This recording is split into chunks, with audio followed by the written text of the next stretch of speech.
বাংলাদেশের spin bowling, এই তিনটা শব্দ পাশাপাশি উচ্চারণ করলেই আমার রাজের একটা কথা মনে পড়ে, আব্দুর রাজ্জাক রাজ। বিসিবিতে ও জয়েন করার পর, নির্বাচক হওয়ার পরই বিসিবি মাঝে কিছুদিন একটা উদ্যোগ নিয়েছিল যে বিসিবি থেকেই, ওদের মিডিয়া বিভাগ থেকে ছোট ছোট কন্টেন্ট করে ওরা পাবলিশ করতো বা মিডিয়াতে সাপ্লাই দিত। সেটা পরে বন্ধ হয়ে গেছে। ওরকম একটা কন্টেন্টের বিষয় ছিল যে স্পিন বোলিং নিয়ে রাজ কথা বলবে। রাজ বাংলাদেশের স্পিন বোলিংয়ের তো লিজেন্ড বললেও কম বলা হয়। তো ওর প্রথম শুরুটা ছিল একটা লাল বল ধরে কথা বলতেছিল। ও তো খুব আস্তে আস্তে কথা বলে এবং যতটা সম্ভব লো প্রোফাইলে কথা বলে। তো ও বলতেছিল যে দেখেন, স্পিন বোলিং মানে কি? স্পিন বোলিং মানে হচ্ছে বলটাকে স্পিন করানো, মানে ঘুরানো। আপনি এমনভাবে ঘুরাবেন যাতে বলটা উইকেটে হিট করে বলটা টার্ন করে। এটা হচ্ছে স্পিন বোলিং। এটা বলে সে আসলে আরেকটা বলা শুরু করলো, কি করতে হবে না হবে সে বিষয়ে না যাই। কিন্তু এই যে বেসিক লাইনটা বললো না, এটা শুনলে আমার সব সময় মনে হয় ওই যে বাংলাদেশের স্পিন বোলিং শুনলে মনে হয় যে রাজ যে কথাটা বলল, এই কথাটা পালন করে এরকম স্পিনার আমরা খুব বেশি কি পাইছি ইতিহাসে? এখন কি আদৌ আমাদের হাতে এরকম কোনো স্পিনার আছে? এইটা শুনলে আপনারা একটু সারপ্রাইজড হন যে বাংলাদেশে স্পিনার নাই। এটা যখন আমি বলি যে বাংলাদেশ তো গাদা গাদা স্পিনার নিয়ে খেলতে নামে এবং তারা তো প্রচুর উইকেটও পায়, না এরা কেউ ওই অর্থে স্পিনার না। আমি বলি এরা আসলে স্লো বোলার। আমাদের কিছু স্পিনার তো ছিলই, খুব ভালো ভালো স্পিনার ছিল, তার ভিতরে কেউ কেউ ইন্টারন্যাশনাল ক্রিকেটে খুব একটা টার্ন করাইতো না, আবার পরের দিকে এসে একদম যোগ্যতারই অভাব হয়ে গেছে, তারা কেউ টার্ন করাইতে পারেই না, তারা মূলত স্লো বোলার। যেমন রফিক ভাই, রাজ্জাক বা সাকিব, এরা খুব ছোট টার্ন করাইলো। রাজ তো খুব দুর্দান্ত টার্ন করাইতে পারতো, করাইতো না, সে মূলত আর্মারের উপরেই খেলতো। অ্যান্ড সেটা যার যার কৌশল। রফিক ভাইও খুব একটা টার্ন করাইতো না, কিন্তু then know what is the spin bowling. সাকিবও সেটা পারতো, কিন্তু প্রয়োজন অনুযায়ী করতো বা করতো না, সেটা আলাদা ব্যাপার। কিন্তু আপনি যদি দেখেন তাহলে আমাদের এনামুল হক জুনিয়রের পরে যত ফিঙ্গার স্পিনার এ পর্যন্ত আমরা দেখছি, বাহাতি ডানহাতি যা বলেন, কেউ টার্ন করায় না। আর যাই করুক টার্ন করে না। দু একজন যা একটু টার্নের চেষ্টা করে, তারা চেষ্টা করে যে কোনোভাবে টার্ন করায় বাঁচে যাওয়া যায় কিনা, স্টাম্পে হিট করানোর চেষ্টা করে, ব্যাটসম্যানকে অ্যাটাক করা। ওই রকম টার্নার আমরা আসলে পাই নাই খুব একটা। অবশেষে অবশেষে এই হাসান মুরাদ ছেলেটা সেই জায়গাটা একটা ডোর ওপেন করে দিল। আমি জানি না এই ছেলেটা সাস্টেইন করবে কিনা বা এই ছেলেটা কতদূর যাবে, কিন্তু সে তার শুরুটা ওভাবে দেখালো যে সে সত্যি সত্যি একটা ফিঙ্গার স্পিনার। আমি আজকে একটু হাসান মুরাদরে নিয়ে কথা বলি যে কেন হাসান মুরাদের একটা ঐতিহাসিক গুরুত্ব আছে বাংলাদেশের ক্রিকেটে। এমনি আমি তার কোয়ালিটি নিয়ে এখনই বিচার করতে বসবো না বা তার ভবিষ্যৎ নিয়ে আলোচনা করব না, সেগুলো অনেক পরের ব্যাপার। আগে আমি একটু বলবো যে ঐতিহাসিক একটা গুরুত্ব পেয়ে গেল সে শুধুমাত্র এই বোলিংটা করে। দেখেন, হাসান মুরাদ খুব ইন্টারেস্টিং একটা ক্যারেক্টার। হাসান মুরাদ যে আছে এটা প্রায় খেয়াল করা যায় না। মানে ওই যে এমনভাবে বাঁচো যেন মনে হয় যে তুমি ছিলেই না। তো সেইটা আমার মনে হয় হাসান মুরাদের জীবন সবচেয়ে বেশি সত্যি। ও এটা চায় কিনা আমি জানি না, কিন্তু ও আসলে চোখেই পড়ে না। ও একটা আন্ডার 19 ওয়ার্ল্ড কাপ জয়ী দলের সদস্য। বলেন আমরা কয়জন মানুষ ওর কথা খেয়াল রাখি যে ওই দলে ছিল? এটা তো খেয়ালই থাকে না। এরপরে আরো ইন্টারেস্টিং ব্যাপার হচ্ছে, দেখেন ওর যে প্রথম টেস্ট দলে ডাক পেল, এটা মানুষ খেয়ালই করতে পারলো না অন্য একটা ভয়াবহ ঘটনার কারণে। কারণ কি? সেটা ছিল সাকিবের সম্ভাব্য বিদায়ী টেস্ট। ওই যে ঢাকায় একটা টেস্ট হওয়ার কথা 2024-এ, যেটা খেলে সাকিব বিদায় নিতে চাইছিল। পরে নানা রিজনে সাকিব ফিরতে পারলো না, সাকিবের বদলি হিসাবে এই ছেলেটাকে ডাকা হয়েছিল। কেউ খেয়ালই করলো না যে এই ছেলেটা টেস্ট দলে আইছে। এরপরে কিন্তু সে আরো কিছুবার টেস্ট দলে আইছে, গেছে, অভিষেক হয় নাই, কেউ খেয়াল করে নাই যে ও সুযোগ পায় কিন্তু একাদশে ডাক পায় না, কেউই খেয়াল করে না। ও কেমন যেন ওই যে বলে যে এমন ভাবে বাঁচো যে নেভার এক্সিস্ট, ওই জিনিসটার মধ্যেই সে বাঁচতেছে। ইভেন আপনারা অনেকে শুনলেই চমকায় যাবেন, ও কিন্তু বাংলাদেশের হয়ে দুটো ইন্টারন্যাশনাল টি-20 খেলছে। বলবেন কোথায়, দেখি নাই তো। আসলেই তো আপনিও দেখেন না, আমিও দেখি নাই। এশিয়ান গেমসের ওই খেলাগুলোর ইন্টারন্যাশনাল মর্যাদা আছে না, ওখানেও খেলছিল, ফলে ওর নামের পাশে দুটো টি-20 লেখা আছে। সত্যি সত্যি টি-20 বলতে আমরা ইন্টারন্যাশনাল টি-20 যা বুঝি সেই সুযোগও সে বেচারা পায় নাই, অথচ ওখানে কিন্তু ভালো ইকোনমি বল করছে। ফলে এই ছেলেটারে আমার মনে হয় যে এই যে একটা সবসময় একটু ইয়েতে থাকা, চোখের আড়ালে থাকা, আড়ালে থাকতে থাকতে বড় হয়ে উঠছে। এটা একদিক থেকে খুব ভালো যে আপনি সবার চোখের আড়ালে আছেন মানে হচ্ছে আপনার উপরে প্রেশার কম, আপনি আপনারটাই করতে পারতেছেন। শেষ পর্যন্ত সে যখন সুযোগ পেল সে দেখালো যে যেটা বললাম, সে বাংলাদেশে বহুকাল পর একটা রিয়েল স্পিনার যে কিনা বলকে সত্যি সত্যি টার্ন করায়। দেখেন আমরা শেষ বোধহয় টার্নার দেখছি ইলিয়াস সানিকে, যে বলকে টার্ন করাইতো, ওটাও তার একটা কাজ ছিল। তার বাকি সব ওই ফ্লাইট দেওয়া, অমুক করা তমুক করা, আরমার মারা, এগুলোর পাশাপাশি সে সত্যি সত্যি বলকে টার্ন করাতো। আর যদি কোয়ালিটি টার্নের কথা বলেন যে একদম টার্ন করে পাগল বানায় দেওয়া, সেটা ছিল আমাদের শেষ প্রতিনিধি এনামুল হক জুনিয়র। শেষ বা প্রথমও বলতে পারেন, এনামের চেয়ে সুন্দর টার্নার আমাদের ইতিহাসে আসে নাই।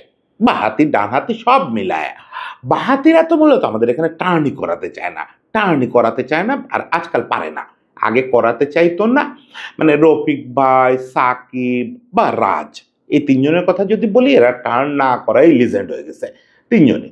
সেটা এদের যোগ্যতার ব্যাপার যে আমি টার্ন করাতে পারি, করাবো না। সাকিব যেমন টার্ন করাতে ছোট্ট ছোট্ট টার্ন, আপনি সাদা চোখে বুঝতেও পারবেন না এত ছোট টার্ন, যে 1 ফুট 1.5 ফুট মুভ করতো না, 3 মিলিমিটার 4 মিলিমিটারের টার্ন, ওতে খবর হয়ে যেত, কারণ ওটার সঙ্গে পেস মিশানো থাকতো, পেস ভেরিয়েশন থাকতো। রফিক ভাইয়েরও হাতে অনেক অস্ত্র ছিল, এর ফলে রফিক ভাইও খুব বেশি টার্নের উপর ডিপেন্ড করতো না। আর একটা বড় ব্যাপার হচ্ছে যে আমরা যেহেতু টেস্টে কম খেলছি, টার্নের তো মূল ইউজটা, মানে একটা ভালো স্পিনার তার কোয়ালিটি টার্ন দেখাবে তো টেস্টে, ফলে রফিক ভাই তো খুব একটা সুযোগই পায় নাই।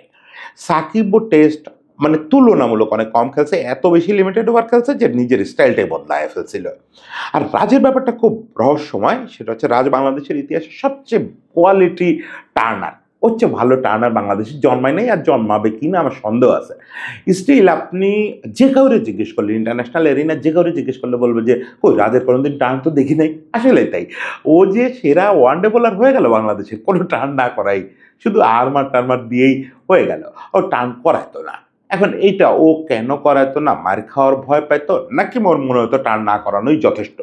ও যখন টার্নের বেলকেটা দেখানো শুরু করলো, তখন তো আবার ম্যানেজমেন্ট ওরে কোনোদিন টেস্টে ডাকলো না। একটা টেস্টে ডাকছিল মনে হয়, সেই 3টা উইকেট নেওয়ার পরে আর কোনোদিন ডাকে নাই। তো যাই হোক, রাজের দুর্ভাগ্য, একই সঙ্গে আমাদেরও দুর্ভাগ্য যে আমরা বাংলাদেশের সেরা স্পিনারটার স্পিন বোলিংটা দেখি নাই, শুধু উইকেট নেওয়াটা দেখছি। এটা খুব দুর্ভাগ্যের ব্যাপার আমাদের জন্য। অবশেষে হাসান মুরাদ সেই জায়গাটায় একটা আমাদের জন্য স্বস্তির হাওয়া হয়ে আসলো। স্বস্তির হাওয়াটা বলি কেন? আমাদের দেশ নিয়ে যখন লোকেরা বাইরে বলে, বা আমাদের দেশের লোকেরাও বুঝে না বুঝে যখন বলে যে আমরা একটা স্পিন প্লেয়িং নেশন, এবং আমরা স্পিন সহায়ক উইকেট বানাইছি, আমরা একগাদা স্পিনার খেলাচ্ছি, স্পিনাররা সাফল্য পাচ্ছে, এই বারবার স্পিনার শব্দটা শুনলে আমার খুব লজ্জা লাগে। লজ্জা লাগার কারণ হচ্ছে, যে দেশে স্পিনারই নাই ওই দেশটাকে আপনি স্পিন স্বর্গ বানাচ্ছেন মুখে মুখে। যে দেশে স্পিনারই নাই সেই দেশে সবাইরে আপনি স্লো বোলারদের স্পিনার বলতেছেন, একটা খেতাব নিয়ে ঘুরতেছে।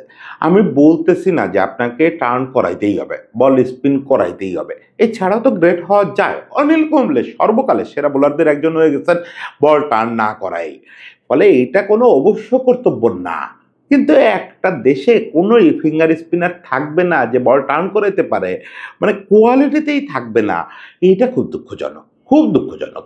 আমি কাউকে ছোট করতেছি না, আমাদের তাইজুল ওরা তো ভালো বোলিংই করে। তাইজুল যে সারাদিন চ্যানেলে বল করে যেতে পারে, মিরাজ যে সুন্দর লেন্থে টেস্টে বল করে যেতে পারে, ওকে, ইটস ওকে, এটাই তো আমাদেরকে সার্ভিস দিয়ে যাচ্ছে দিনের পর দিন, এ দিয়েই আমরা যা কিছু সাফল্য পাচ্ছি। কিন্তু আমার টার্ন দেখতে ইচ্ছা করে। আমাকে যখন লোকেরা বলে যে বাংলাদেশে অনেক স্পিনার আছে, তখন আমার সত্যিই ইচ্ছা করে যে একটা অন্তত স্পিনার থাক। ওকে, রিশাদ সেই জায়গাটা খানিকটা অভাব পূরণ করছে, যে সে অ্যাটলিস্ট ফিঙ্গার স্পিনার না হোক রিস্ট স্পিনার, একটা রিস্ট স্পিনার তো আসছে যে সুন্দর টার্ন করাইতে পারে বলকে, সেও শুরুতে টার্ন করাইতে পারতো না। কিন্তু মুরাদ এই জায়গাটা বিরল ব্যতিক্রম। একে তো ফিঙ্গার স্পিনারদের মধ্যে যারা ভালো টার্ন করাইতে পারে তারা মূলত হচ্ছে ডানহাতি স্পিনার। বাঁহাতি স্পিনারদের এমনিতেই কিন্তু টার্নের পরিমাণ কম আমাদের দেশের বাস্তবতা যদি দেখেন। তো আমাদের এখানে একজন বাঁহাতি স্পিনার সুন্দর টার্ন নিয়ে আসবে এটা কল্পনা করা কঠিন ছিল। বিশেষত টার্ন করাতে যাওয়া মানেই হচ্ছে আজকের দিনে মার খাওয়ার খুব ঝুঁকি। মানে টার্ন করানোটা শুধু বাংলাদেশে কমে গেছে ব্যাপারটা তো এরকম না, বিশ্ব জুড়েই ফিঙ্গার স্পিনাররা এখন আর টার্ন করায় না, বা টার্ন করানোর কোয়ালিটিটা আর অ্যাচিভ করে না। কারণ হচ্ছে এরা বেসিক্যালি মনে করে টার্ন করাতে গেলে পিটুনি খাবো। টার্ন করানোটা খুব রিস্কি একটা স্কিল, খুব রিস্কি একটা স্কিল। এটা আপনি যদি অ্যাচিভ করেন, অ্যাচিভ করার পরেও অনেক সময় ভয়তে বের করবেন না। যে যদি মার খায়। এই ছেলেটা সেই জায়গায় ভয়ানক ব্যতিক্রম। কালকে যে সে খেলতে নামলো, অলমোস্ট সারাটা দিন যতটুকু সে সুযোগ পাইছে সে টার্ন করেছে, এবং সেই টার্নের মধ্যে কোনো রকম খুঁত নাই।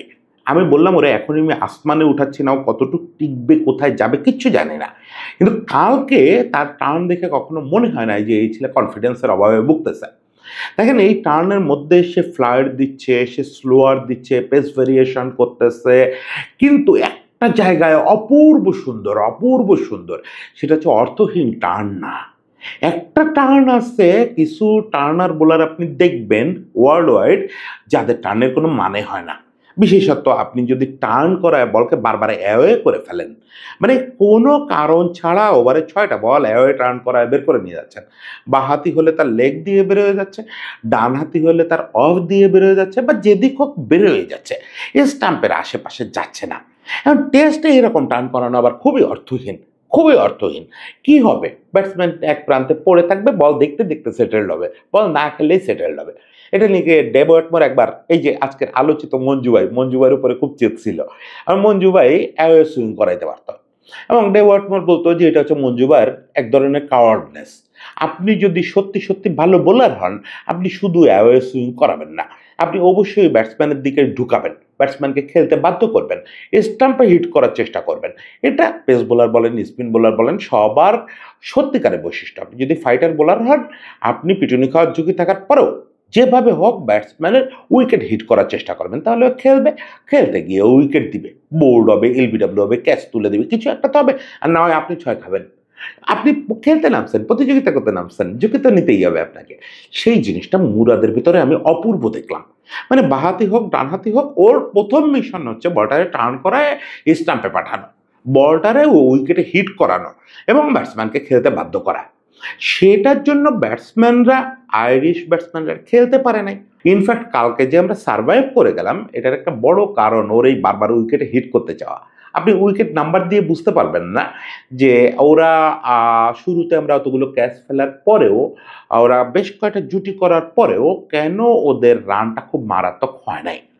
এটা উইকেট তো বেশি পাইছে তাইজুল আর মিরাজ, কিন্তু আমি বলবো এই কৃতিত্বটা মূলত মুরাদের। কারণ হচ্ছে মুরাদ যে পরিমাণে উইকেটে হিট করাইতে চাইছে, ফলে মুরাদকে আইরিশটা খেলতেই পারে নাই।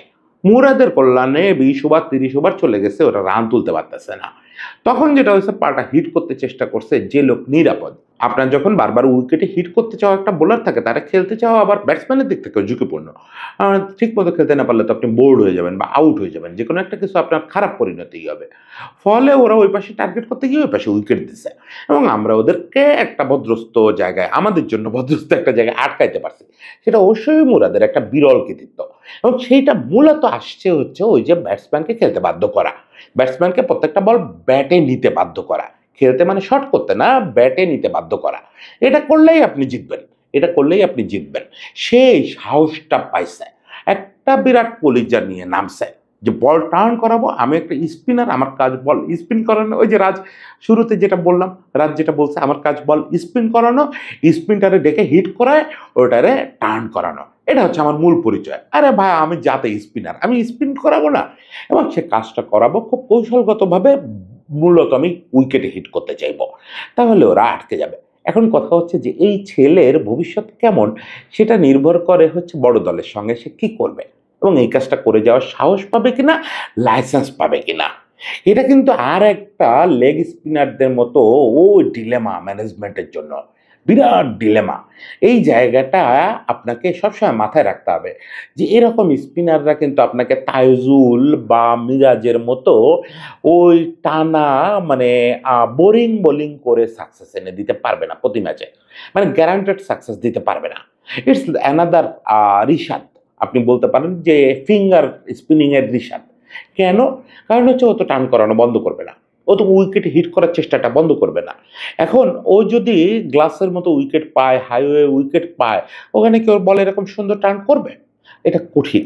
যদিও ফার্স্ট ডেতেই সে সিলেটে টার্ন করেছে, মানে সে আসলে কঠিন পরিস্থিতিতে টার্ন করাতে পারবে হয়তো, কিন্তু এই যে হয়তো, হয়তোটা প্রতিদিন ক্লিক করে না, এটা প্রতিদিন ক্লিক করে না।